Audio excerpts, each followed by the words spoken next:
10 ditët e Dhulhijhes. Të dashur miq, po ti mësoj 6 dua të cilët pejgamberi Allahut i ka përmendur në 10 ditët e Dhulhijhes, ditë të mira të Zotit, të cilët i përmend edhe në Kur'an në suratul Fajr. Duaja e parë me të cilën të kisha preferuar të qëndrosh në ditën tënde, në mbrëmjen tënde, në natën tënde, përpara se të flesh, pasi që zgjohesh përsëritën në këto 10 ditët e fundit. Allahumme inneke ente afuun kerimun, tuhibbul afwa fa'fu anni. Zot, ti je falës, e don faljen dhe falma mua. Duaja e dytë, të cilën ta kisha preferuar që pejgamberi ka lexuar dhe e lexon gjithmonë në lutjen e namazit tënd, Rabbana atina fid dunya hasana wa fil akhirati hasana wa qina adhaban nar. Zot, na jep të mira në këtë dynja dhe në botën tjetër na jep të mira dhe na mbroj prej zjarrit të xhenemit.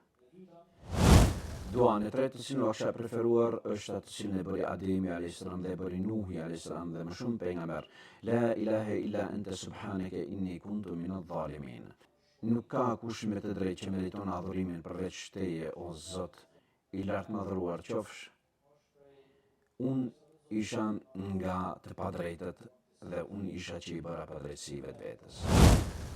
Duaja e katërt, a Rabbi inni lima anzalta ilayya min khairin faqir. Zoti im, unë jam nevojtar të gjithë asaj për të cilën ti do ta lëshosh për mua. Duaja e pestë, të cilën ta kisha preferuar gjatë leximit të këtyre ditëve, por edhe në krejt jetën tënde, është a Rabbi inni messani ad-durru wa anta arhamur rahimin. O Zot, mu më ka prekur, më ka goditur një fatkeqësi, e ti je më i mëshirshmi nga të gjithë mëshirshëm.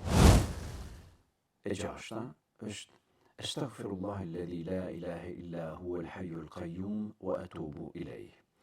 I kërkoj falje Allahut të vetmit që nuk ka tjetër përpos tij, i cili është i përjetshëm. Pra të dashur miq, përdorni këta sa më shumë që mundeni gjatë këtyre ditëve, po edhe gjatë tërë jetës tuaj. Mbështet mirë ku të qeni, selam për ju, Allahu a pranoft, wassalamu alaikum wa rahmatullah.